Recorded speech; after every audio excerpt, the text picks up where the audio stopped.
That's when we used to do the thing The works pre-recorded. pre-recorded. All right, so we live there, fellas, waiting for everybody to link up on the Facebook, on the YouTube, and whatnot. Share up the live right now. That's the main thing. Everybody could just share up the live. Whoever coming inside. Recorded. Right. Pre-recorded. So it come up on my screen one time, so clearly the notification came up because I just opened it. I don't know how. There you go. So that's what's happened, people's getting notification. So that's what to remember. Once they follow the page, they will get a notification when we go live. That's the Right. important thing. There you go. So Kata, start me off dinner, man. What is this you're telling me about father and son pass away Yes. with the COVID? Give me some details I, on did, that. I didn't look at the news tonight, so I can't say the exact details, but I know for sure that there's a father and son who recently succumbed to the COVID, right? The son would have passed first, I believe, and then the father passed away. And if I'm not mistaken, I'm sure people would have heard the story by now. The father passed away at home or on the way. Oh yeah, at home. The ambulance didn't get there and thing in time. So what you're seeing happening is that people passing away at home now At home. because there's so much numbers and so much people home isolating, and I think the variant is so dread that there are people who at first you thought you could tell this person, okay, just home isolate and see how things go, and hope for the best there, but that's not good enough now. Yeah, that variant, it's different. I guess this some of some of the things the doc was saying last week I wasn't sure about, but we gotta have him on again. I look forward to that because somebody was saying, like, questioning was the point of lockdown, and we should allow the virus to mutate itself out, so to speak. And he had a lot of hot takes, but but at the same time it's a lot of informed takes too. I must give him that. But we will have him back on for sure, definitely. Right? Nobody wasn't sure about that. Real passion say. But definitely we had to bring it back because there's a lot of value to what he was saying in certain regards, because I would say that as much as there's a need for lockdowns, it's way too reactionary at this point now. And if we can't institute certain normals and be more understanding as a society as to what really is the case we're dealing with, and just feel as like it's only big whip you're dealing with, as soon as daddy say, okay, go outside to play, you could go, right? We're not going to ever be able to handle this. But that's Chinese. We now people to deal with crisis now, boy. It's fat we like. So we have a good bit of people up in the live here. Welcome everybody to this episode of the Heights Room. I hear my boy Shankar and Torian all around the world, how we just do it. And today, we taken a little sidestep from the issue of the COVID-19, the vaccine, and all these different things. But we will be touching on that soon again, because that is our reality now, and that is one of the foremost topics on our minds. But today, for those of you who would have seen the ad we put out, the sponsored ad and so on, you would have seen that we are going to deal today with the topic of Black Lives Matter, right? Now, this has been something that has been ongoing for a long while. And recently, it got a lot more attention in the news, in that you had the verdict for the case with the officer Derek Chauvin. Derek Chauvin was the officer who, if everybody remembers, I'm sure we all do, he was the guy who had his knee on the neck of George Floyd for approximately 7 minutes, leading to his death. And this verdict meant a lot to the American public. And there's a lot of different angles on the verdict that could be heard on different news sites and so on different news networks in America. But coming back a little bit, we have to look at the entire issue of Black Lives Matter, not just the George Floyd incident.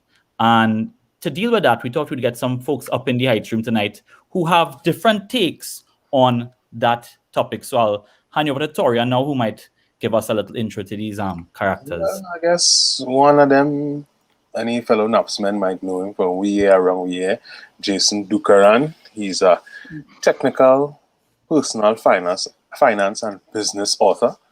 How long we know each other now? I know since we was in school, so that is really years now. Affectionately known as Cherry in some circles and Chicken in others. Thought he'd be provide some good perspective on that. And secondly, another friend of mine, Kelly Melville. She's a software engineer, I think. I don't know. She might correct me on that. But also a podcast host, and very, very good friend of mine and knowledgeable individual. Welcome. Welcome, Jason and Kelly, to the Heights Room. It's a pleasure to have you guys here. I am not a software. Yes. Well, I'm a senior analyst in a software company. Same thing. That's two different things. That's two different things. Because people will start asking me about I know. things and I can't answer. That's I can't wait for them to start. That's why I say that. So we'll ask everybody here now who's viewing right now, if you all could do us a favor and share up the live so we get that maximized potential found right now. So if we could ask Kyron, Rajiv, the Pure Passion and so on, just share up the live for Winner Brothers, right? Do your good deed for the day, right? Both the mother and father died as well as his son. So we have Brandon around. Brandon, how are you doing, sir? He says that both the mother and father died. So we'll get back to that soon enough. Thanks for the info. So Black Lives Matter, we talking. Tori, and you stay us from here. Yeah, so I was thinking, anybody want to start first? As best as you could, summarize. Chicken, we go start with you. Summarize your thoughts on Black Lives Matter, give people a little taste, and then we go to Kelly and give people a taste for Kelly too. All right. So the thing with Black Lives Matter is that, to start with, it's a very hot topic to debate. And is an even hotter topic because there's a lot of stuff to unpack, right? So when you're talking about Black Lives Matter, then it have these idiots on the other side of the spectrum. There is All Lives Matter, and there's Blue Lives Matter, and all these kinds of things. Like when you're looking at all the different perspectives that you have on this topic, it's very easy to get mired in a misdirection.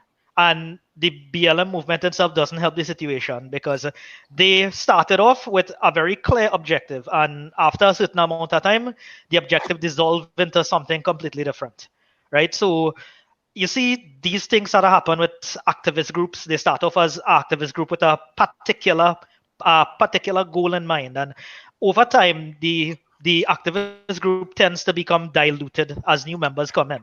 And eventually what happens is that it loses its direction, it loses what it stands for, and it just become like another 3 or 4 letter phrase that you could use to represent your ideology or something like that, right? But I mean, when it is you're looking at it, there are many ways that you could look at the situation. The George Floyd situation is a situation that I've seen commentators on both sides, both liberal and conservative, because I have people on both sides of the spectrum on my Facebook, and yes, nobody don't like me from neither one of these set of people, but they just keep me around for whatever reason, right?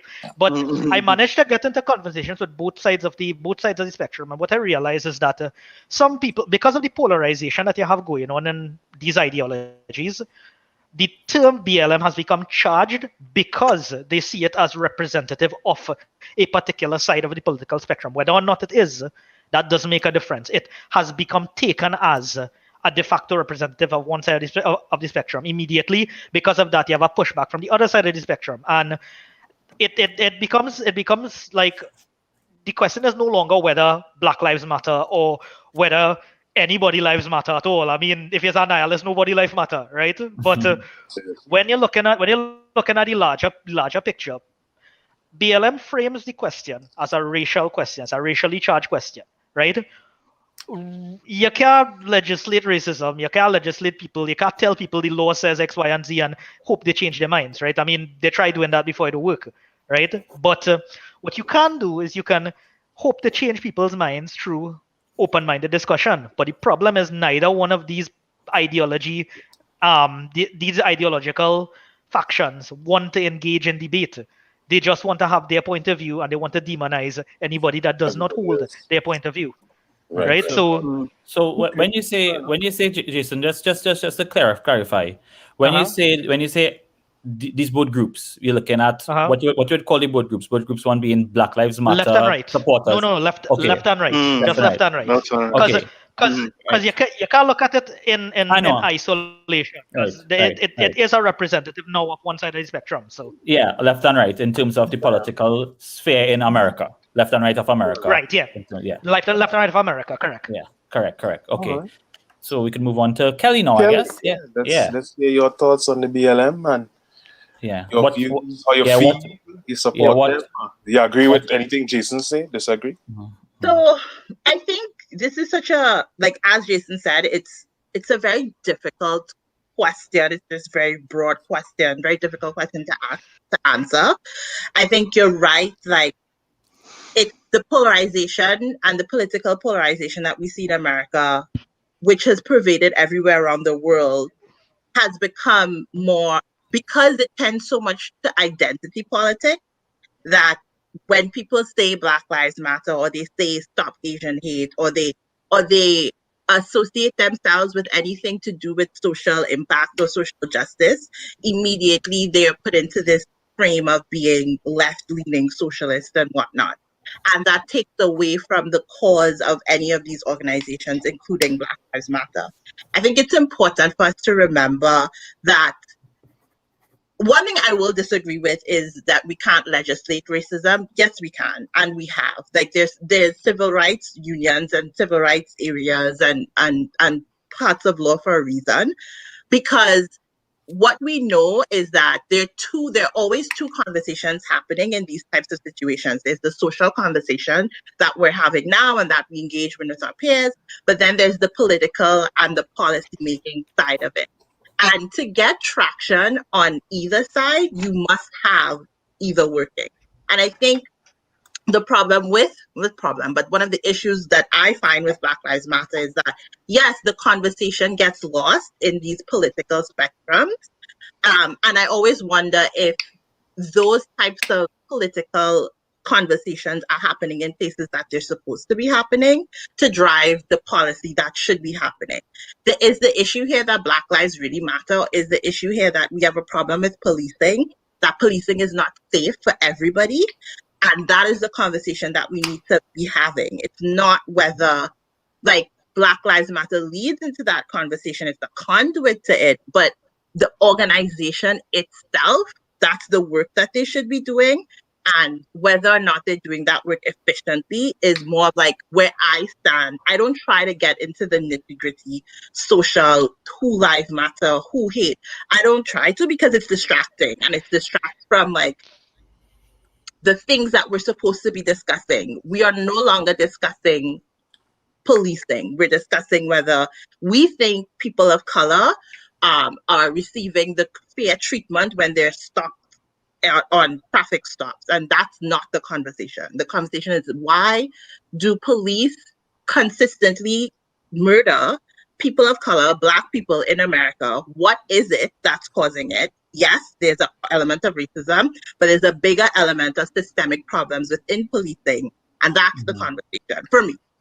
Okay. Right. Fair enough. So you're saying that and it's very interesting to hear both takes on it, because if everybody would have seen that a lot of the takes right now, what you're all saying, kind of meet somewhere in the middle, and there's a bit of a centrism there, which I could appreciate, because as you all say, it's a lot to unpack, and it does get lost the actual, what is the actual point of the conversation. And I know that a big how to put it, argument against Black Lives Matter is that, and the whole issue of police killing Black people, is that police kill a lot of people overall, right? And that it just happens to have a lot of Black people. That is a argument that some people tend to make, right? But and as you said, Kelly, there is a policing problem. But I, for one, believe that does not negate the fact that there is a disadvantage that the Black American faces when it comes to the policing, right? Now, I don't know if you would agree with that, Jason, that Black people are disadvantaged in America when it comes to the police. Okay, so something that we all should know at this point in time is that depend that the Okay, Jason, if you could just hold up for a second. Anybody else getting that delay? Yeah. Okay, Jason, if you could just let's just hold on for a second because you're breaking up. You're breaking up. Okay. Back? All right. You're back now. You're back now. I saw the hiccup. So what what I was saying was that everybody here, everybody who consumes any kind of media should know that the direction that you tend to skew depends on the input that you get from your media. Right? All right, it's happening again, Jason. So maybe if I could take one or two speakers off the feed right now, maybe that might help. Yeah, maybe. Let me just try. Shankar, let me just try you on Torrent for a second just to see. Hold on, Jason. Yeah, hold on. Yeah, hold on. Okay. Yeah, talk to me for a second. I'm going to see if I can sort it out there. All right. So yeah, as I was saying, the direction that you tend to get information comes usually from the direction of media that you consume the information from, right? So if it is your media tells you that this is the perspective that you should be taking, so your media wouldn't obviously come out and say, hey, look at all the black people getting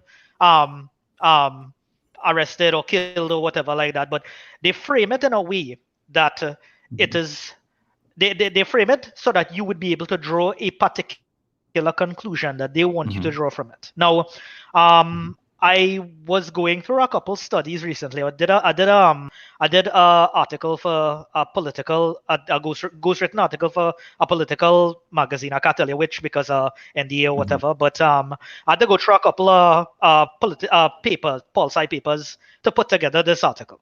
And a very interesting thing that I came across was a study that cited a discrepancy in how the police dealt with minorities. Now, as I delved into the topic, I realized that it was an archive paper because I couldn't find the original paper. So when I dug into it, I realized that the people who published the paper retracted it because even though it was published in PNAS, right, there's a high impact.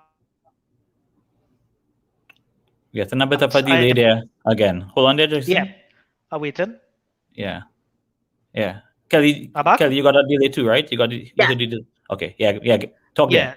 So what came about was that the paper was retracted because the methodology of study was poor, and the conclusions that they draw was that yes, black people were targeted more than white people, but that was because what they studied was solely the interactions with minorities and the police. They didn't study the larger idea of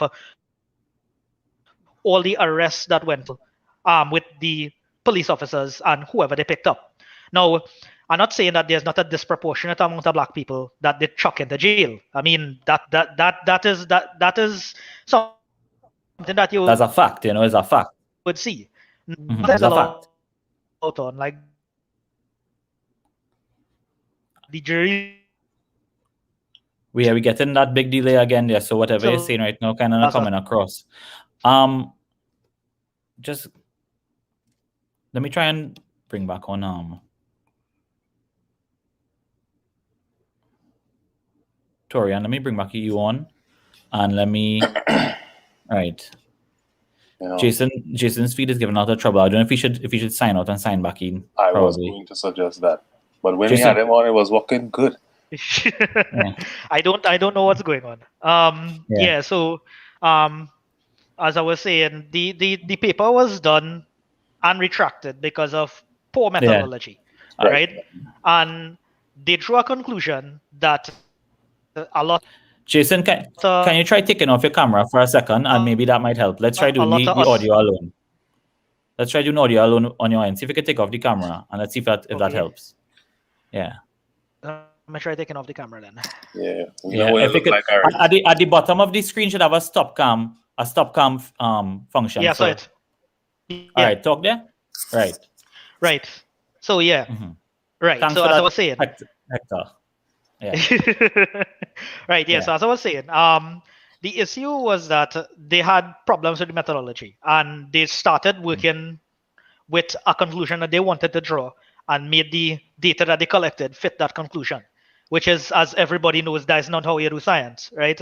So, what came about of that is that eventually you look at the other studies that came out of this thing, and you tend to see a disproportionate amount of African Americans being arrested, right? That is a thing that has happened, right? Why that is a thing is the jury's still out on that, right? It could be because upbringing, it could be because environmental factors, it could be any of these things, right?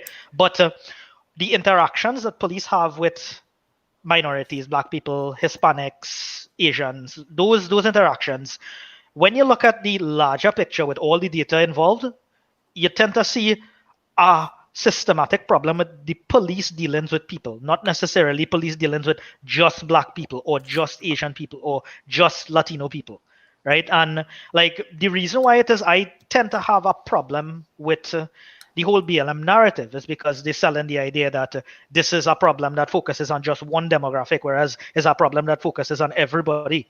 And So, focusing question: on one demographic, yeah.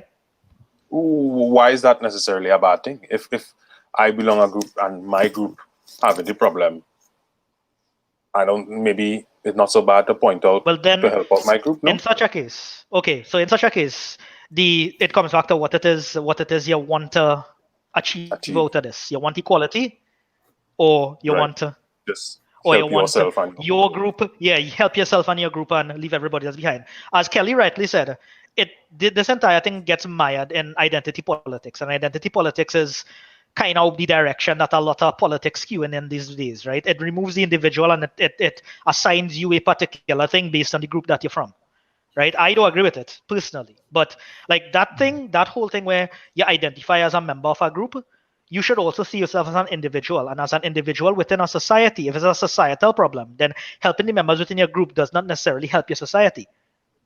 right. Okay. Right. Okay. Right. Fair enough. Kelly, any thoughts on what Jason's saying there? Yeah. So it's hard for people to want to refute what they see, and I agree that the media takes all these advantages of us. Victoria knows I love me my news. But what we see in terms of how police treat white people versus what we see how they treat Black people, and not just what we see, but I'm pretty sure you have people in your life that can explain to you how many times they've been pulled over. I can tell you how many times I've been pulled over here in Toronto during the pandemic for my outdated sticker, which the province said it was okay because we're in a pandemic. But that's beside the point. It's very difficult, I think, to separate those two. Now, you're right in terms of police killing a lot of people. Why should we care if they're killing Black people? First off, why are police killing a lot of people? That is not what we should want from our police. Their job is safety. Their job should be safety. Their job is to secure the public health of people. So why are policemen, regardless if they're killing Black people disproportionately, why are they killing people anyways? Like, is everybody out here a drug dealer doing dangerous crime? Like, okay, I know we're talking to some people from Trinidad, but do you know what I mean? Like, in general space, when you stop somebody over in America, are you assuming that this person is going to just pop? Like, why is that the case? Why are police doing that? And I want to be very clear here. I am not blaming police. I am looking at it from a whole systematic issue. Police are trained and their KPIs are all tied to law enforcement, to enforcing the law, to writing tickets. Because in our social, in the way we work and the way the world works, we've been told and we've been conditioned that this is the way that we get order. And that's just not true. That is the way that we impose order on our citizens, but it's not the way that we get order and we have order. We hold people accountable. So I think it's very important for us to remember that even if we're talking about policing, in what way are we talking about policing? Are we talking about policing from a vantage point of law enforcement? If that's the case, then we've already gone downhill, and we need to start looking at police as the keepers of safety. Because when you go to buy a house, no one is like, no real estate person is being like, and the police, they're around here. That's not their selling point. They're not telling you that the police are around here all the time, so you should feel safe, because that's not a factor of safety. And another point I just want to go back to is that if we're arresting Black people and we're putting them in jail more, and the question is like, oh, why is that happening? We don't know. Yes, we do know. It's called systemic racism. Systemic racism exists in all systems, and all these systems are connected. So if you continually take away opportunities from people of color, if you continually redline them when they go to housing, you put them into projects, and then you police these areas, because these areas need more policing because they're more dangerous people living here, because they're poor and they're impoverished, then obviously, yes, we will have more incidents of Black people being arrested. We all know that jails are also for-profit companies. They need people in the jails. And that's how they get people in jails, is when they arrest them, right?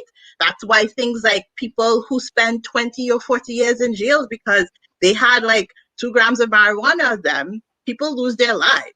Because this is for-profit. Let's not get it twisted.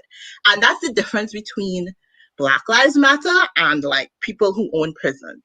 Black Lives Matter is a non-for-profit organization that exists in a political space.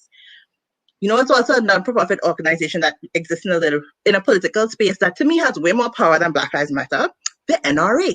The NRA has been around for decades, and they have literally had their thumb on like gun control for so long. They could have done so many things to improve what America is today with respect to how many guns are on the streets, and they have done nothing. So we have to be very careful how we look at these types of organizations. Yes, I get it.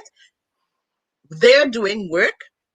They're doing very hard work. This is very emotional work. They're doing work that impacts our society. I get it. And we want to hold them to higher standards. Agreed? That's fine. But let's not forget that there are other organizations on the other side or in the same realm as them doing the opposite type of work, and they have political power that they use to yield for themselves. Right now, the NRA is fielding fraud charges because they use their people's money to go and buy yachts and sit down and chill with their friends, and that's what they did with the money, right? And now they're under fraud investigation and in Chapter 13. So we have to remember that at the end of the day, organizations like these are just like that. They're organizations. They have mandates. They have all these different things. And if we want to hold them to that level of standard because of the work they're doing is so personal to us, then we need to think about, are we holding Amazon at that standard? Because they have all the other working issues, like issues with workers peeing in bottles and all that kind of nonsense. Like, we have to be very conscious about how we talk about these organizations. Because if we want to do it for one, we should probably do it for one. I don't even answer the question, but yeah.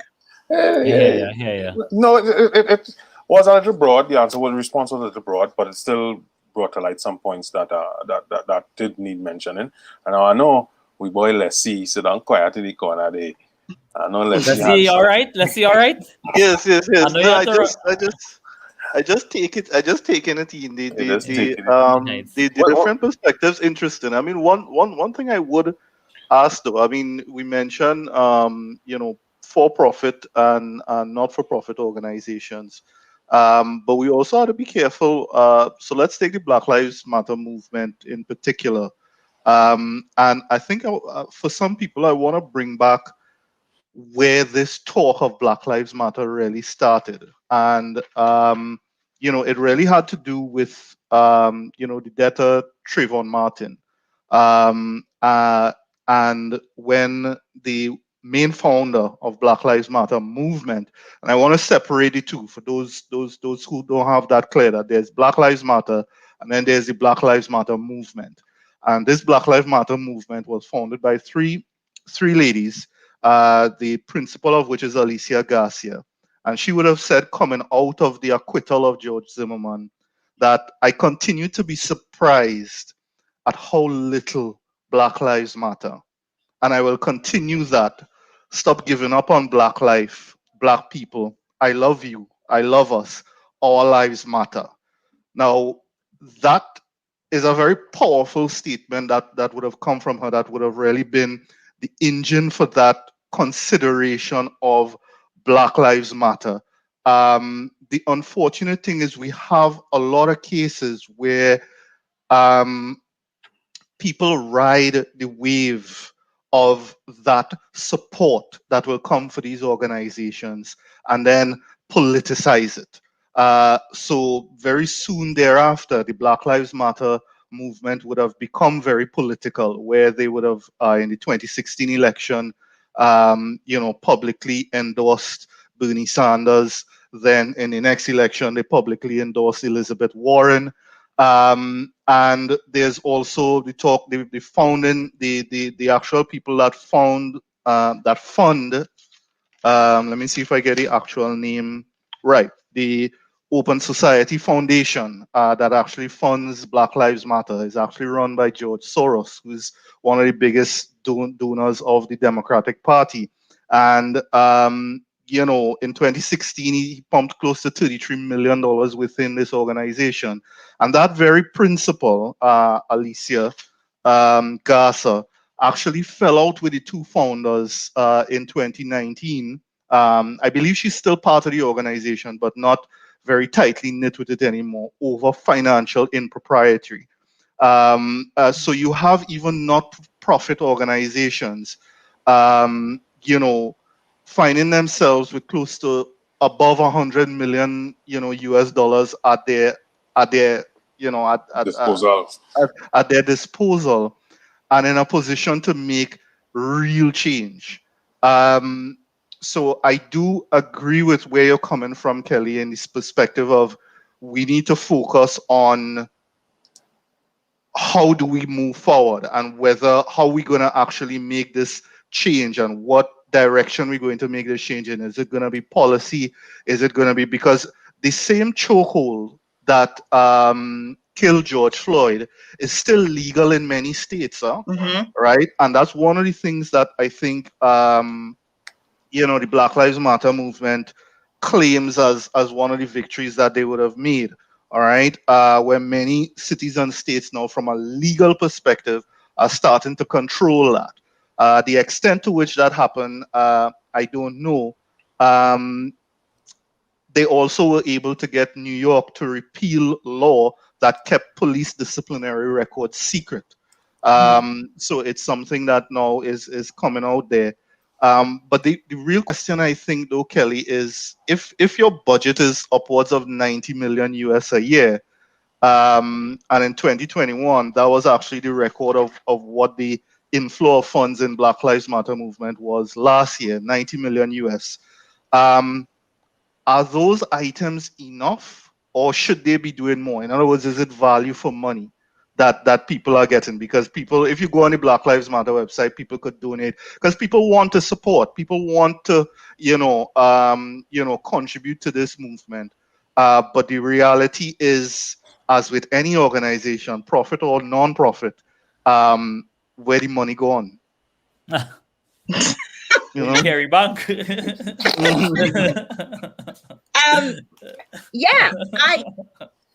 the thing, right?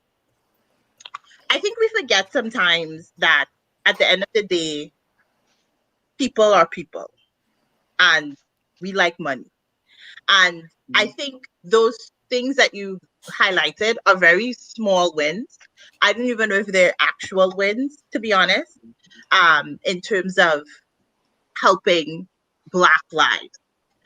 I think that they can definitely now, as I said, the organization itself to me, and I told Torian this yesterday when he asked me this question, I'm more so indifferent to the organization just because it's more symbolic thing than an actual, it's not actually community organization. As somebody who does a lot of time volunteering, like you tend to see much more effectiveness in these smaller homegrown community activist groups that have a dedicated mandate of programming. Even like where I sit in technology, I'm part of so many Black tech networking groups, but I always come back and I always say, where is the programming? What are we going to actually do to promote and hire more Black people in technology? And I think that's what gets lost. People tend to pay for the marketing and the mission and the vision. And the Democratic Party is paying into Black Lives Matter because most of the people who vote Democrat in the United States, I think the top demographic is Black women. And then like the second demographic is like men of color, but it's not Black men. It's like a different demographic. I think it's Latino. I'm not really sure. But so they're trying to further solidify their support within these groups. And this is the thing where I don't know if you've ever heard this statement, the personal is political. And that's literally what we're living in right now. So upwards of $90 million, where money gone, who knows? Who knows what they're doing with it? But I still come back to, are we this critical and are we this strategic when we look at other companies and other organizations? We had this ice bucket challenge for ALS. Everybody was throwing ice on themselves on social media like fools and donating money. How much money did they raise from that? And what progress in ALS have we seen since then? And I think that's like really like my only issue. Like I get that we should hold them accountable, but why are we doing it in this stage? Why are we focused on it with this particular group? With this particular group to this extent, when there are many different groups outside of Black Lives Matter that you can donate money to.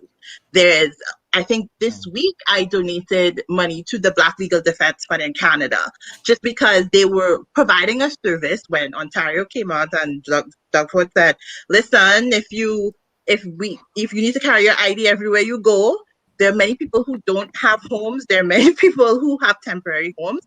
Black Legal Defense Fund said, we are going to write affidavits for anyone who's in a temporary home. So if you don't have ID to show that, and they need funding for that. And I was like, okay, let me donate some money. Let me donate some time if they need there. So I think as people, one, when you're going to donate, try to be smart about it would be my thing. But secondly, too, like I get that these organizations, we need to look at what they spend money on, but we need to also look at why we're being critical about them, especially in this space. I hear you. Jason, we on there? Yeah, I believe so. Hearing me now? Yeah, hearing you now. Yeah, right. Good. So let me interject because I know I missed a lot of the discussion. Last thing, time, don't worry. The last thing that I heard was the discussion about systemic racism and that kind of stuff, right? With racism, as with a lot of different ideological things, you will find a way to look for it, right? If you look for it inside a system, you could find it any way you look for it. It's just a matter of thinking about what it is you're looking for, right? So stating that something is systematic racism means that this system is aligned against this particular race of people. And let me come back to what I said way back at the start about not being able to legislate racism. Right? You remember what do you mean by that? What do you mean by that? Right. So let me cover that. Like that whole thing about not being able to legislate racism.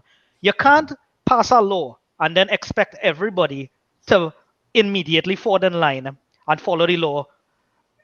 They'll do it out in the open, but if it is to drive something underground, it's going to remain underground and going to come back out. Is it actually stopping anything? It's not going to stop anything. I mean, a good example is right here in Trinidad.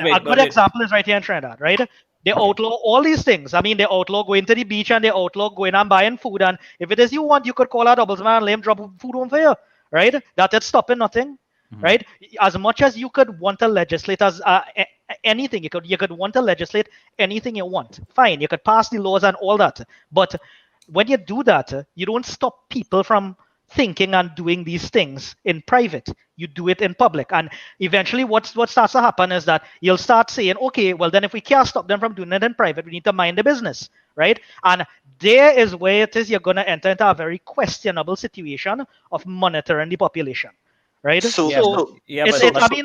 is a slippery slope argument. Let me just so let me ask this question then. Is it Jason that you're saying that systematic racism is not real, as in it doesn't actually happen? I think that you could find systematic racism if you look for it. And that is all I'm saying. If you could find systematic racism if you look for it, I could find systematic racism if I look for it. Right? It all comes down to how it is the individual sees what they want to see. And if it is you are aligned in a particular political direction, then you will see what it is you want to see in that political direction. But let me come back. Hold on there, Jason. Just 1 second. So you said something about, okay, so we can't legislate racism, right? Okay. And that's how if people will always do things because you can't stop people from feeling certain things, people from that if something is a reality that there is, okay, so racism exists, right? We agree on that. We agree on that, yes. And we cannot but through means of legislation and limiting certain things, we can't really get rid of racism overnight. But then why do we legislate anything then? Why do we have laws at all?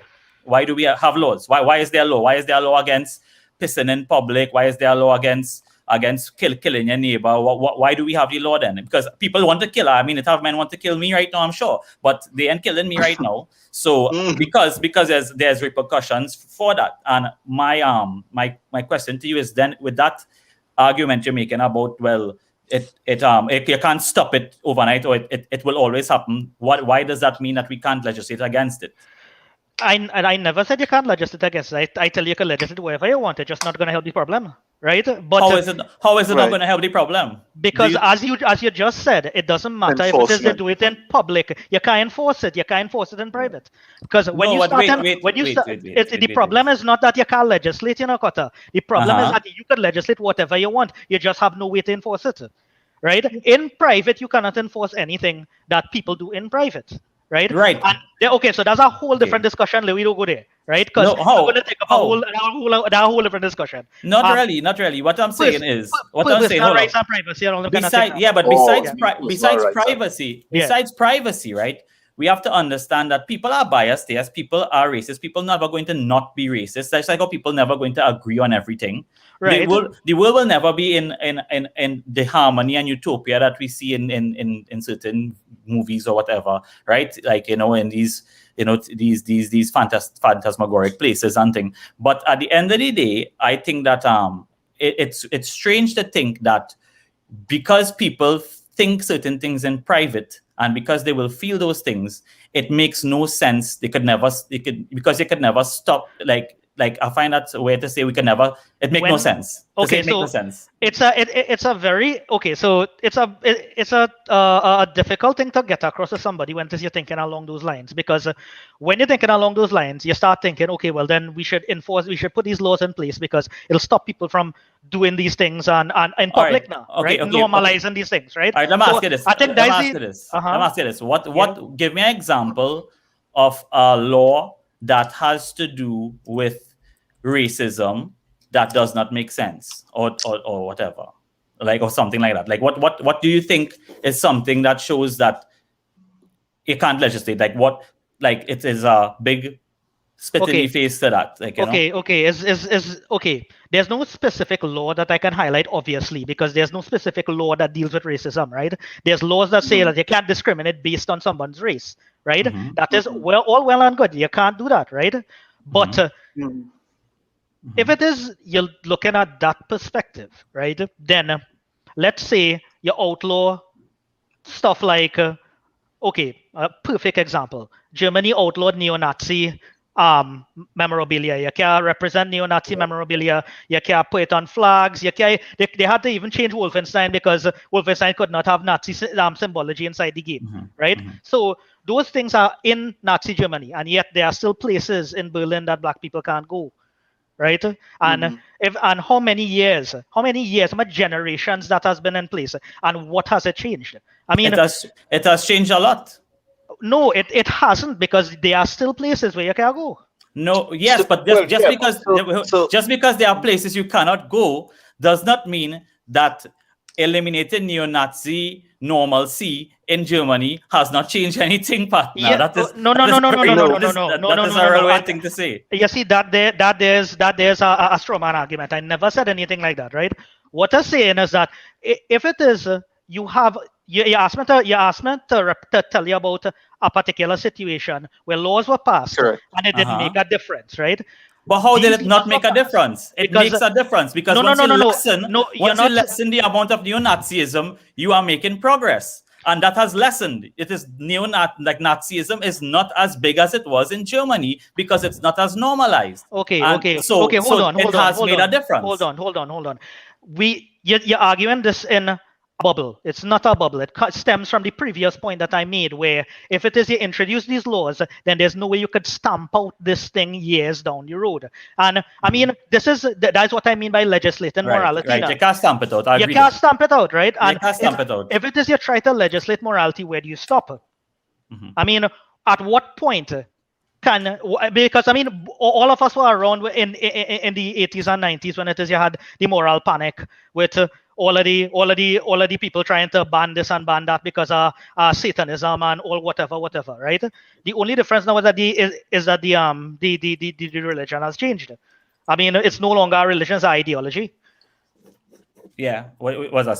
Satanism? No. As in the perspective of an individual now, right? Okay, so back in the day, the whole panic business and all those kinds of things about what they wanted to ban because of moral reasons, right? The same thing. If you come back to this thing, is a discussion about you want to ban this and you want to ban that, but that's not how you stamp out bad ideas. You don't stamp out bad ideas by banning them.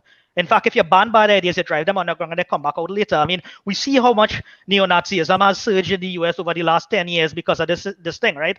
And I would contend that it's because they try to legislate the fact that you can't be racist. And because of that, they drive the ideology underground. People have all the SS boards on the dark web and all those kinds of things, and now they come out with they had the president that could have support them, right? There's a problem, right? And I see the more that you drive those things underground, I see more you create the problem now. You exacerbate the problem, and the polarization between the political left and right just making the problem worse. All right, I understand what you're saying there, but you can't really stamp it out. So I agree with that. And yeah, well, what you're saying there is true. That would have been exacerbated recently too with all the whole Trump thing, Trump thing and all of that. But I still think that there is like you say, and you also talked about that we can't like where do we stop with the moral thing? So I think that I just think that there is an area where we could all agree that these things are not. Like, I know at a certain point in time, there was this discussion we had people were having about if people want to freely speak about something, anything at all, they should be given that platform for it. And I actually believe that, yes, I understand where that's coming from, but I also believe that there will come a time and a point where you'll have to tell people you can't get go past for certain things. I think that. Okay. So I understand and I agree with that perspective. But let me look at it from a different direction. You can tell, let's take, for example, the Equal Opportunities Act in Trinidad. You could tell our employer, if it is somebody is qualified, you need to hire them, right? If they are qualified, then they should be hired. But that doesn't make any difference to whether it is your hiring manager is racist or sexist or ideologist. If it is they want to find a problem, they'll find a problem, right? And it's the same thing, like, you can legislate as much as you want to legislate. Laws stop people from doing things, right? But if it is you start stopping people from doing things, it's important in certain cases. Yeah. In some cases, but those stop people from thinking differently. And if it is you want to change, if you want to change society, you can't legislate the morality to change society. It's not going to change it. It's just going to create factions that are going to become worse over time. Okay, so you think that we could just talk it out? I believe that talking it out should be where things are started. But it all comes back to whether people would talk. Because remember earlier we was talking about how the ideological differences make it difficult for people to come to a middle ground. Right? So Definitely. So this polarization is the thing that killing everything now. Yeah, definitely. Well, that's true because it is the regressive left and the extreme right. It's just It's just two sides of the same coin. Of madness. Yeah, Shankar, I wanted to say something at a point. So I actually want to support what Jason is saying in the context of laws on the enforcement of laws.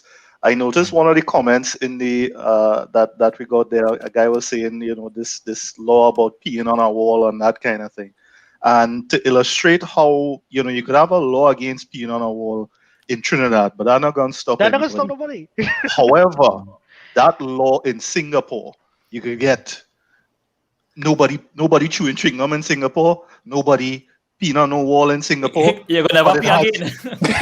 Correct. Right? So that's a cultural thing though.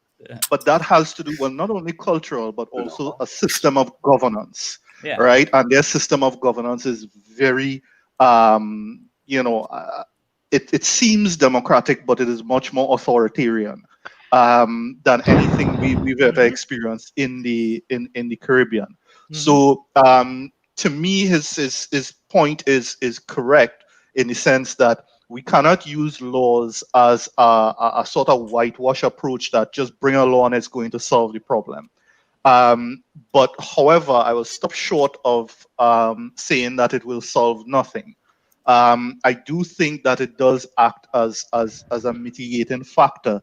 But before we get into how we move towards solutions, because to me laws are the beginning of the start of a conversation towards solving problems. But I want to bring it back to the issue of systemic racism, because that underpins one of the main reasons why people say Black Lives Matter. And the whole concept of whether do Black lives really matter has to do with whether Black lives are under threat or not. And the issue of whether Black lives are under threat or not has to do with this whole concept of systemic racism and whether systemic racism actually exists or not. Now, I remember earlier on you were mentioning, Jason, that you didn't agree with the All Lives Matter movement either. And that to me is All Lives Matter is a big proponent of that fact that systemic racism don't really matter. So it's a matter of just judging people based on merit. You shouldn't have a certain amount of minority quotas in universities and that kind of thing, which really continues that propaganda of systemic racism isn't something that needs to be treated with. So before I go into explaining the concept of systemic racism and why I believe it is a problem, tell me a little bit about why you disagree with the All Lives Matter movement. Because I see it as a how to put it, a arbitrary counter movement to Black Lives Matter. It doesn't really stand for anything except for the fact that it stands against Black Lives Matter.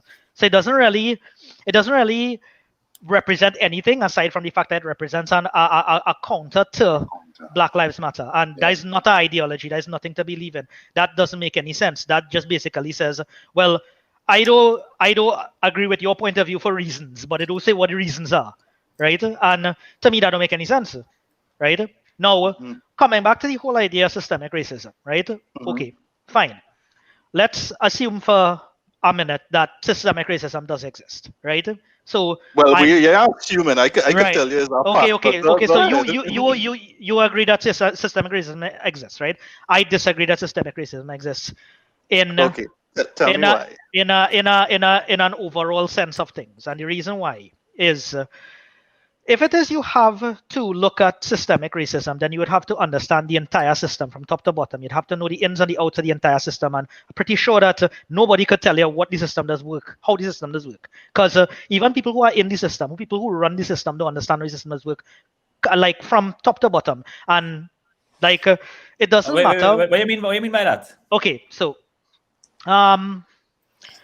Let's look at the like generally yeah, go ahead. Look at the education system, right? Yeah. You can institute your quotas and whatever, right? But when you institute your quotas, there's no telling whether it is instituting the quotas would be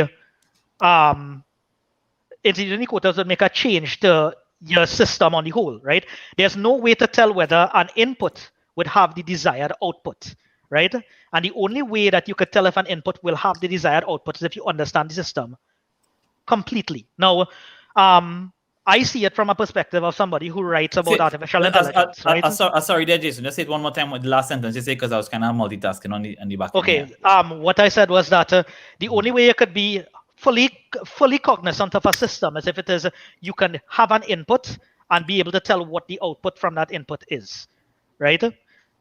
Now, even if you could do that, that doesn't mean that you understand how the system does function on the inside, right? Because as I was just going into the seg I was going into, I do a lot of writing about tech, such as artificial intelligence and machine learning and those kinds of things. And I could tell you that professionally, most of the people who doing these things don't understand what is happening inside the system, right? You have an input, you have an output. You want to get from your input to your output. How it gets from the input to the output is all up to the system, right? That is why artificial intelligence is such a scary thing for people. Even people who just know what they're doing because they don't understand the system. And complex systems like societies, like economies, like education systems, there's no way that you could say for sure what you put in to what you get out. You don't even know what you're gonna get out. All you could do is it's kind of like when you think about from a governmental system. Governments can't actively, okay, well they could actively manipulate a system, but when they start doing that, as a government becomes more manipulative of a system, the system starts to break down because they start interfering in things that previously were working but now no longer work because the government believes that they think this is how the system should work, right? And it's a similar thing. It doesn't matter what system it is. Systems are the same. So you were saying that this is no one can really understand the system, and you're going to move on from there to say what? Right. So from there, if it is you can't understand the system, then you can't make the statement that systematic racism exists because at that point in time, you are assuming that you understand the system from top to bottom to make that statement. Yeah, but I find from the rundown you just gave, you make the system into a big pie in the sky thing that it isn't though. There's a lot of things in the system that work and function in a very pragmatic way. You know what I mean? Like there is the overall system, because I mean, everything in life, there's a lot of risk and chance and, a gamble here, a gamble there. At the end of the day, you can hit humans are not like, I would say that the people here say running these systems with the inputs and outputs, they're better off because at the end of the day, it's still dealing with something that they make from ground up, if you build a computer or whatever it is, right? What I was saying, like, when it comes to humans, we're still trying to figure out what's the purpose of life and all this kind of jazz. So it will have things that will be, up in the air. But the system itself that we're living in, which is very rigid in a lot of ways, is not a pie in the sky thing that we just can't understand. So how we could say that's systemic racism, I find that kind of weird now to say. Yeah, but let me just so what Jason is saying, Cutter, is that it has to do with how artificial intelligence and these complex systems are designed, that it is unlikely that a system like that will be designed in a systematic way such that it enforces racial biases that would have existed, which is the perception that we have on the outside. And I do understand where he's coming from with that, but I will still say though, that but before I go, but wait, just Kelly with a lot of Kelly, what is your perspective? But before Kelly come in, let me just something clear. You're trying to say that but what the AI had to do with the system we talking about? So I am trying to represent the analog. They're an example. Okay, yeah, example. Yeah, it's an analog. Yeah, okay, cool. Let's making sure it was that because I don't see the system we living in as a AI. Yeah, Kelly. What's the question? What on your mind? What's on your mind? Okay, so many things. I'll try to be as distinct and direct as I can. Firstly, we need to be very conscious of the ways that we think of things. I just want to tap back a little bit. Sorry, I know we moved on, but when we talk about legislation is not just to stop people from doing things. There are many different outputs, as you say, from legislation. And one of them is to reset social norms. Being a racist is not acceptable. Like, whether you want to do it in private or in public, It is not acceptable. And the problem is that people exist everywhere. So if you're racist at home, we have to trust that you're not going to be racist at work when you're hiring people. And that's a problem.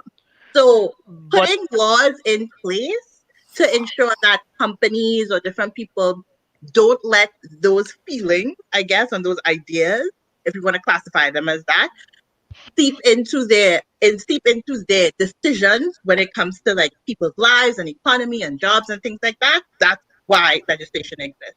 Legislation also exists to remove inherent barriers that specifically target certain groups of people. Sometimes they're people of color, sometimes they're women, sometimes they're LGBTQ folks. It may, if you, and this leads into my second point, the system didn't just appear, someone made it. Someone in colonial times, a group of lovely white men, I guess, sat at a table and drew laws and made systems and all these lovely things. Here's the problem with that. There is a clear, you have these blind sides. Some of them are inherent, some of them are purposeful, and some of them are not. The problem is that if the person who made the system or the people that made the system didn't take into consideration, this might affect this group differently. This might affect that group differently. We have problems, and that's where systemic racism or discrimination exists. Now, I agree, you can't understand complex systems from top to bottom, but that's why, like, different people have different roles in the system, right? There is jobs to keep it going. There are jobs to ensure that there's continuous improvement. We can't, I never understand why when we talk about racism, we make it in this big, huge problem that we must attack all together at once. And if we can't attack it all together at once, we just can't do it. No, that's not realistic. You have to look at the different parts in which it exists and in which it directly affects people. I'll give you a very simple example that I experienced a few weeks ago. I'm looking to adopt a puppy. I want to adopt a dog. Nice. I thought this was going to be real easy. I fill out the form, and adopt a dog. I went to fill out a few forms, and one of the adoption agencies told me that I had to feed my dog organic food. That's part of the contract. Now, for those who live in Trinidad, adopting a dog is like $2,000, $3,000. So I thought that was interesting, and I was like, so what about people who live in food desert? What is a food desert? A food desert is an area, normally a black and brown neighborhood, where the access to organic food is they have to drive 30 minutes versus in whiter neighborhoods where they have Whole Foods and things down the street, so it's readily accessible. So there's a systemic racism right now called food insecurity that exists in Toronto. And the person on the line that I was talking to, the CEO of the company that it just so happened to be, didn't recognize that they are thinking in terms of having a good experience for a dog, but not realizing that their policy of asking people to only feed that dog organic food inherently separated the types of people that can own dogs and leveraged from a system that is racist, that prevents people of color from getting good sources of food and to afford good sources of food as well. And that's the issue, right? And the important thing that we all have to keep in mind is that it is a big question, it is a big list, I understand it, but if we keep thinking in the lenses, if we keep taking in consideration when we create a policy or when we become a manager and we do things or we hire somebody, is what I'm doing going to affect somebody else? If we keep that type of mind frame, then yes, we can do what we need to do to combat racism in systems. But if we look at it as this big problem that, oh my God, it's so huge, like why should we even bother? Then we will never improve. We will never go anywhere. And the people that benefit from the systems that we have now will continue to benefit from them, and they don't need to make any noise because they're fine, because they're perfect, right?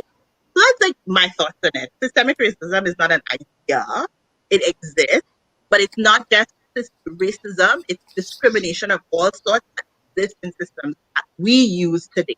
These barriers and these obstacles that prevent people of certain groups from advancing or allow people of other groups to advance. That's what it is.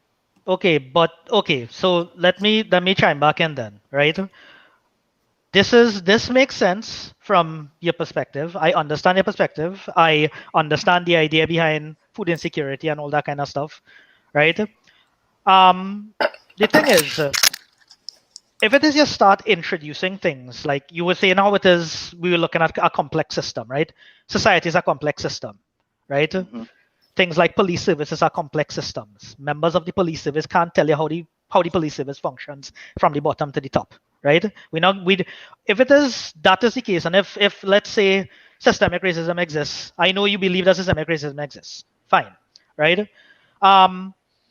You have to figure out now if systemic racism exists. If you say that systemic racism exists, how are you going to correct the problem, right?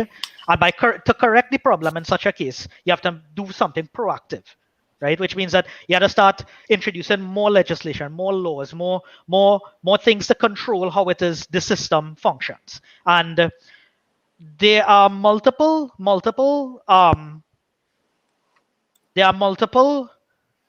different examples across all our human society where when people start doing things to make change, they usually cause something that they don't expect to come out of what they intended in this situation. One of the best examples that I use in this case is the cobra problem that there was in a city in India. Can't remember which city it is right now.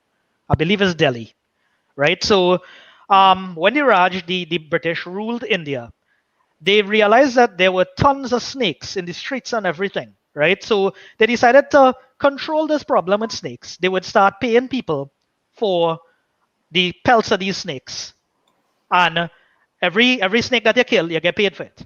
Now, over time, the governor realized that how he wasn't seeing any snakes on the streets anymore. Yet every month, these fellas come in with all kind of 30, 40 snake skin to collect. What happens is that those guys started to realize they could make easy money by raising the snakes, killing them and selling the skins, right? So the government realized they can't do that anymore. They stop it immediately. Active immediately, they're no longer paying for snake skins. So these fellas who raise all these snakes have no reason to keep them inside the house anymore. Let them go. And now Delhi snake problem is one of the biggest problems that they have in the city to this day, right? And that's what I mean now. If you start introducing something to fix this and something to fix that, you start introducing more problems into our complex system because there's no way you can understand a complex system, right? Whether that complex system is a police service or whatever. Now, I noticed that there was a comment that said you should start from when it is you're taking people into the police service, right? You should see, like, to me, that would be where you're starting. To me, that would be how it is you're fixing the problem. You're fixing the problem by by streamlining the people that get into the system. But right? Can't you pass a law to help that though? No. If you pass a law to help that, what it is you're actually helping? No, well, as you say, the comment, if I remember correctly, if we talk about the same comment, I should start with that. Yeah. And it might be a law. It might be okay. So in terms of hold on, hold on. But okay, the comment was does the police service reflect the communities? That's the comment you're referring to? No, that's the comment I'm referring to. Okay, Narad. Yeah, well, yeah, was Narad one I was talking about, correct? Yeah. No, and I agree. I agree there, Cherry. It's a matter of, I think, understanding the many hundreds of different what you would call opportunities to basically right the wrong that brought us to this stage now where we're asking the question of do Black Lives Matter? Because the reality is that we didn't just get here, overnight. It took centuries to get to this point. And the fact that we're at this point is a very sad reality, and that you have many organizations coming up where they perpetuating that they come in to solve the problem, but there are simple things that I think could be done in order to treat with it. Now, one of the things that Narad mentioned is in terms of improving the quality of training of police officers, so that the standard of policing is actually better.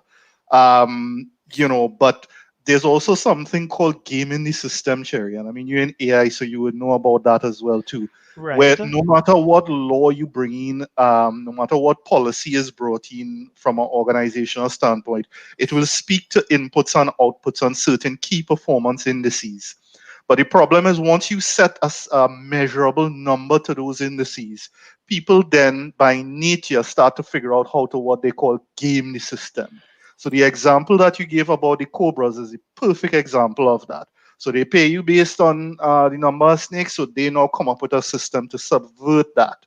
Correct. But it doesn't. But one thing I would say is that it doesn't mean that progress didn't happen. In that you do something to try and arrest the situation. Because we're human, we're not going to come up with a perfect solution on the first shot. So let me bring it back to the example I was making earlier, where one of the things that Black Lives Matter claim to have accomplished was so this is the one where they got New York lawmakers to repeal a law that kept police disciplinary records secret. So let me bring that to the Derek Chauvin case.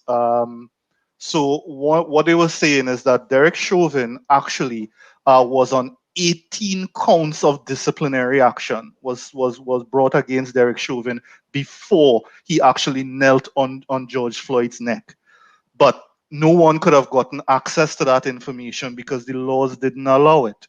But then you also have a situation where I'm not sure if people are aware that, laws, you also can't put 100% faith in the judicial system as well. Correct. So we feel very happy now that, even Oprah had tweeted on the day when the Derek Chauvin, position was made public, because she was saying when she got up in the morning, even she didn't believe that it was going to happen. Everyone saw it. Everyone saw the videos, but everyone still didn't believe he would have been proven guilty. But he was proven guilty. But yet, on May the 4th, which is 2 days ago, guys, Derek Chauvin's lawyer filed for an appeal. And that appeal, a lot of people saying, is actually getting traction. Because what his lawyers are saying is that the judge on that case actually denied his constitutional right to have his case heard in a different location. And what they're using against the fact that that location was very biased is a picture of one of the jurors that actually showed that he had Black Lives Matter before the case was actually heard. So the question is whether, he did get an opportunity to have a free and fair trial. So it's a very complex matter, but I just gave two very different examples that will yield very different outcomes. So bringing it back to the conversation of,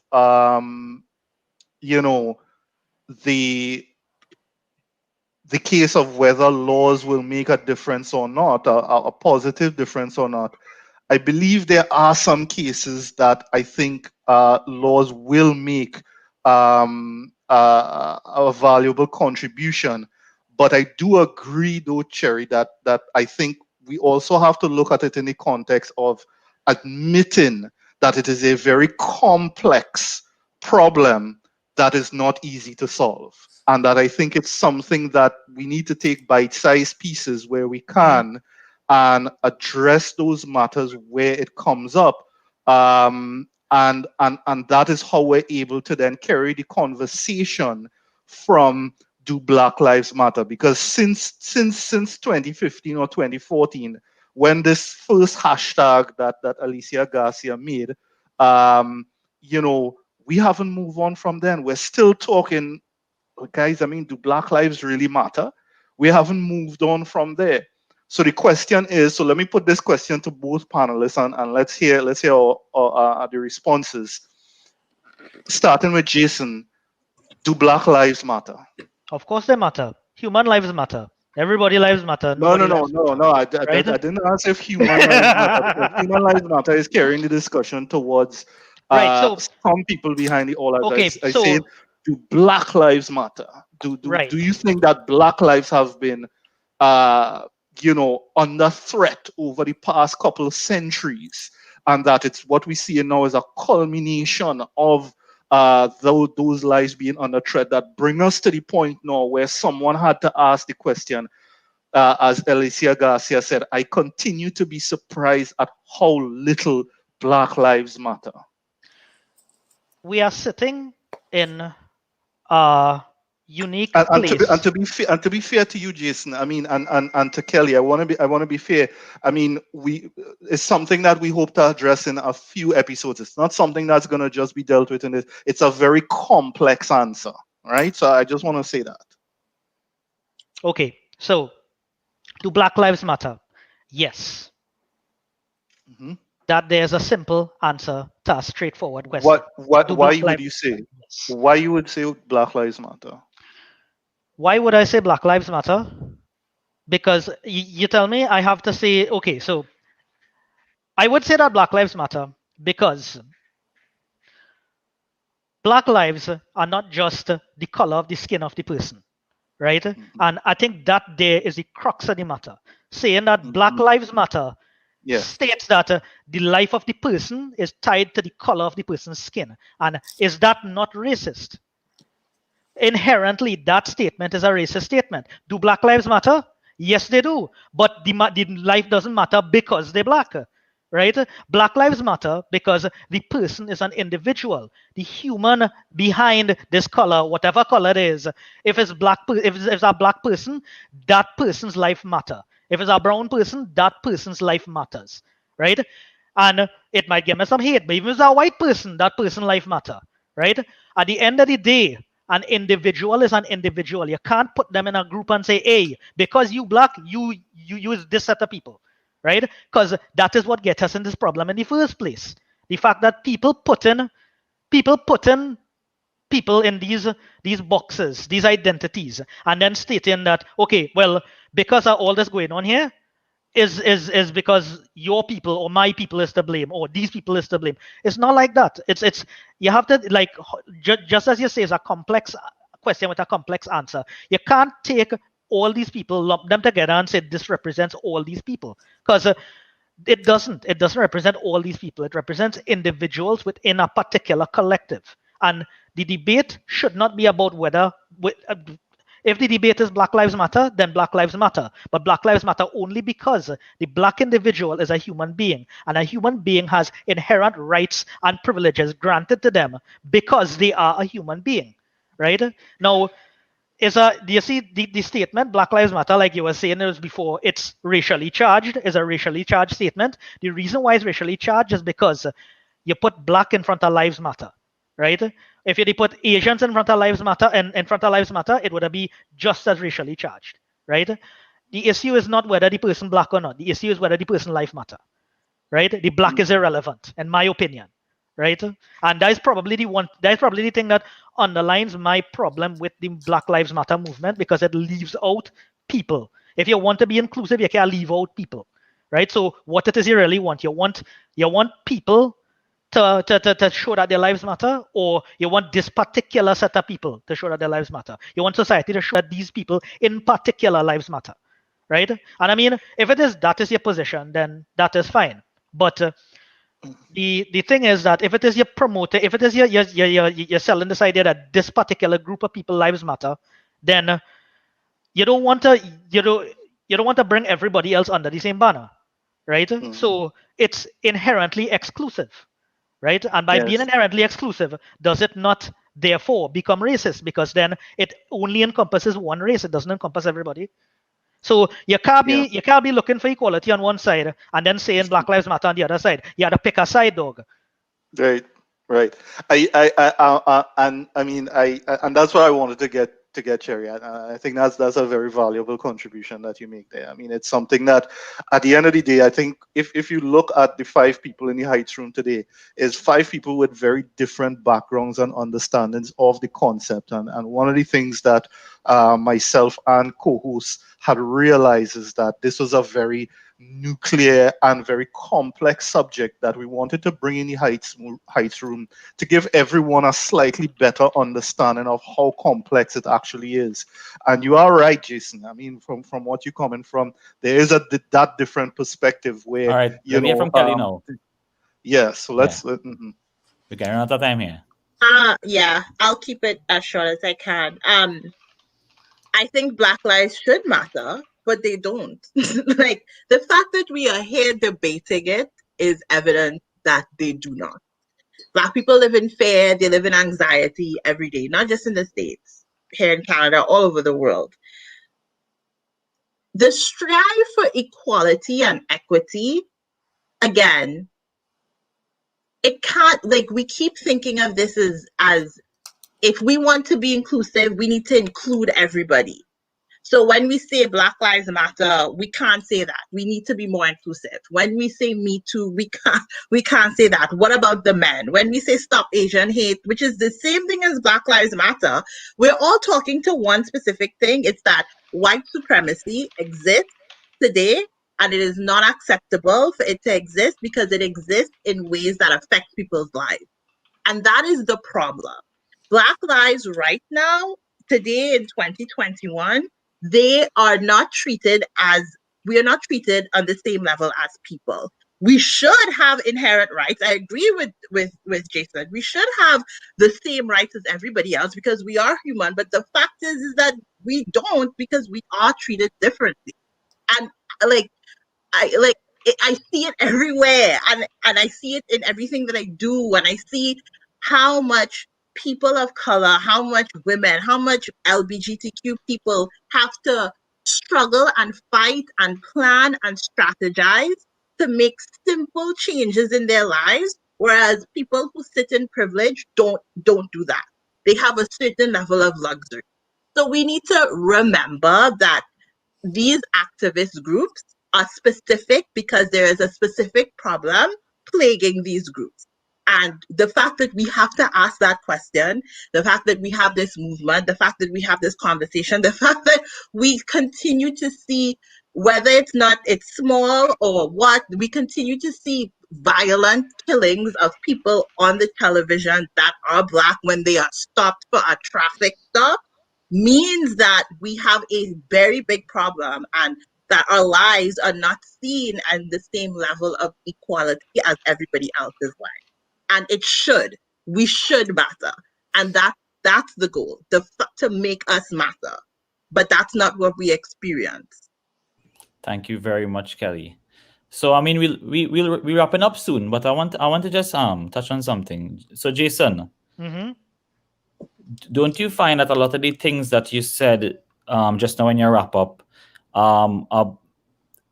in terms of human beings and so on, the individual, everybody matters.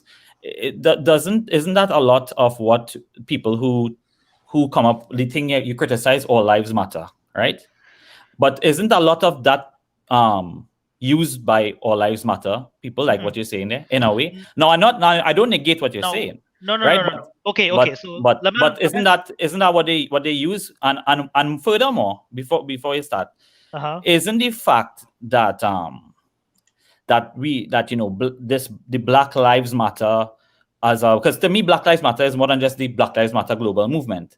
Black Lives Matter is a concept. It is a movement that goes beyond just that one organization, right? And what I think is that Black Lives Matter comes within a context of something. Yes, Black Lives Matter, you say that the Black, in putting the word Black, we have now limited who matters. But isn't Black Lives Matter an answer to the gross problem, which we all admitted in the beginning of this episode, that there's a problem that exists? And we all admitted that there is a disproportionate reality. And the fact that Black Lives Matter exists is because Black Lives Matter exists because of this disproportionate reality. And just like the fact that George Floyd has been elevated to people say, oh God, George Floyd was this and that and the other. How could we have George Floyd picture all over the place? He was a man who used to rob and kill and And I'm like, yeah, but George Floyd never wanted that. George Floyd was killed by police. And if they didn't kill him, it would never have his face all over the place. No one is, so we would never have Black Lives Matter as a movement and as a concept if it wasn't for the context in which we are speaking about this. So when Shankara asked the question, Black Lives Matter, he's not asking if Black Lives Matter, question mark, as if it is like, do Black Lives Matter? Do Black people matter? It's like, do Black Lives Matter in the face of this disproportionate reality that we are facing? Is this disproportionate reality something worth paying attention to and having movements and having protests and things about? So yeah, take it from there. Right. So first things first, the All Lives Matter thing that you're drawing parallels to. You ever discuss this thing with the All Lives Matter person? You ever sit down and talk to them about it?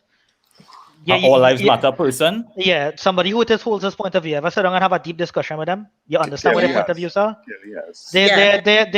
Kelly then. I don't really talk to anybody from any matter. Their perspective is very shallow. Their perspective doesn't take into account people. Their perspective takes into account the fact that they are against the entire Black Lives Matter movement. Right. It's not about presenting an alternative to a Black Lives Matter movement. It's just saying that, okay, I don't believe it here, and for reasons. Okay, I understand. No particular reason. I understand. Right? All Lives Matter people just hate Black Lives Matter. However, there are a lot of people who genuinely not understanding the context, because there are a lot of good people who would be like, and they might be misinformed or underinformed or whatever, who would, because of their lack of understanding the context, they would say something like Black Lives Matter, Brown Lives Matter, All Lives Matter, We Matter. Like, they would say that, not realizing that what they're saying would be. So what I'm trying to say is that how it all comes back to context. They might not have understood what is like the nature of the of dissenting from Black Lives, like All Lives Matter, as you say, is people who hate Black Lives Matter, right? So a person who is one love and saying everybody should matter, humans should matter, animals, everybody is like, a one love Rastafari, whatever, whatever it be. That concept would sometimes fly for, context. My main thing is context. Everybody. Right. I understand where you're coming from, right? But like let's go back all the way back when we were talking about polarization and lack of discussion. Lack of discussion could have solved this whole problem. Lack of discussion would be able to help people understand the perspective of each individual, right? In which case you'll be able to tell immediately what the difference between a person who is against Black Lives Matter because they don't like Black Lives Matter, as opposed to a person who is all for everybody being included in an equality movement, right? Okay, so that's an issue that you can't deal with unless you sit down and you talk to somebody on the other side of the spectrum, or you sit down and listen to both sides, right? Now, going forward from that, what it is you mentioned after that was, remind me. What's that? Say it again. You wanted to you were asking me two questions. That was one. What was the second one? Well, I was saying that overall, it was a lot of things I was trying to touch on in one, and the main thing I was trying to say is context now, Jason. Like, isn't Black Lives Matter a question that depends on context, and like the way you answered it kind of shuns the context. Right. So again, context. The context of Black Lives Matter is seen from a North American perspective. You agree or you don't agree? But Black Lives Matter is based on a North American situation. Right, it's based on a North American situation. So if you're looking at context, spill over for right, people, no. If you're looking at context, right, it's a North American situation. Statistics that are gathered and are used basically in United States, Canada, right? If you start going to other parts of the world, right? If you start going to Argentina, you don't even have a black population, but we don't go there because that's another thing that we don't talk about. That's another thing, right? Right. But if you look at other places, it's the idea that Black Lives Matter would be something ridiculous in certain places, because if you think about it in context, as you're saying, it makes sense, because in context, in that little bubble of North America and Canada, it makes a lot of sense, right? But if you discuss a powerful bubble, brother. Okay, fine, it's a powerful bubble. But if you're asking, do Black Lives Matter, question mark, you never mention nothing about North America, Breds. You say if Black Lives Matter, right? In Kenya, South Africa, all Botswana, Black Lives must matter. They are the majority, right? Trinidad and Tobago, 40% of Trinidad and Tobago is African, right? Afro-Trinidadians, right? But when you're looking at these things, right, and you're looking at context, yeah, your context is important.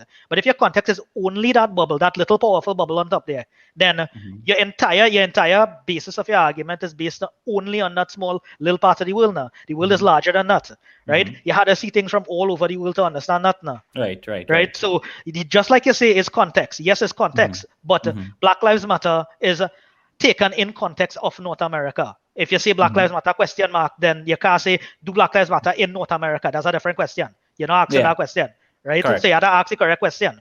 So correct. Understand. And that would be my last comments on the topic, Shankara. So if you wanna bring up anything, Torian, or anything, because we're hitting 10 o'clock here, and yeah, boy. I know for sure we're going. I know for sure that this topic and topics like it, will be up again on the show, and we would love to have Jason and Kelly again. So Kelly, do you have any closing words? I know sometimes people might say we forget to tell Kelly to talk, and then Torian might want to hit me and say, "Hey, Kelly, I'm talking enough for no partner." But Kelly, if you want to just give us something, it was really glad. We are also really glad always to have the females on the show, to show that perspective, Yeah, I think this is a great discussion. Again, I guess my point of view is way more pragmatic and logical than anything else. I think that I will disagree that just because you have a majority of Black people in a country, that does not necessarily mean that their lives matter, that they are treated with the same sense of respect that minority groups in that country may be treated, but that's a whole different conversation. But I think definitely these conversations are important. I was telling Torian, you really need to have, I would love to see a dedicated discussion on policing. I have my own thoughts about policing, but thinking of policing from a sense of the different types of policing that exist, understanding the difference between law and enforcement, having community policing, what does defund the police really mean, all those types of stuff would be great to have on the show. But yeah, this was fun. Have me anytime. I'll come back. This was great. You guys are fun. Definitely. You'll be back. Trust me. Right? Mr. Torian. You are already the architect of this show, eh? I'm going to tell you that. Yeah. I guess what comes to mind is, I guess in the heights of everything, this one guy I watched, I forget his name or watch it so, but he was talking to a group of police officers, and one of the officers was, he was like, why Black Lives Matter?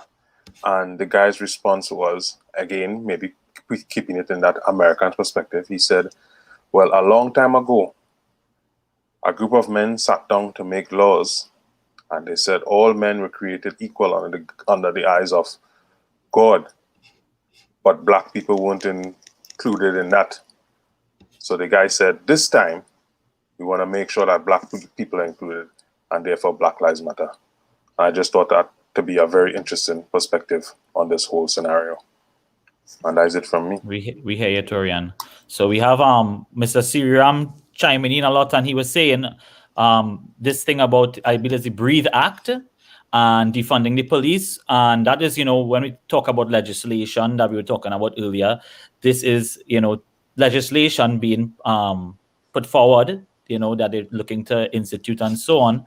And we should touch on that because, as I said, we had real differing views on whether we can legislate when it comes to these things and what is the point of it and all of that. And then that is a very controversial thing, just like, people might look at affirmative action and so on as controversial and so on. So we definitely have to have a follow-up on this. I really want to thank Jason and Kelly for sharing with us today. I want to thank all of you in the comments. You all will, lighten it up. I see some real debates going on in the comments. I really couldn't keep. A lot of the time, I am kind of lost because I have to navigate the comments and what's going on here. And sometimes I miss things and it's a little crazy. But you guys, we really appreciate all your insight, all your all your so we questions. Don't get to ask all the questions. Yeah, we don't get to ask all the questions. It's a bit tough, but a lot of people, they might want to come and air their opinions or maybe their grievances or so on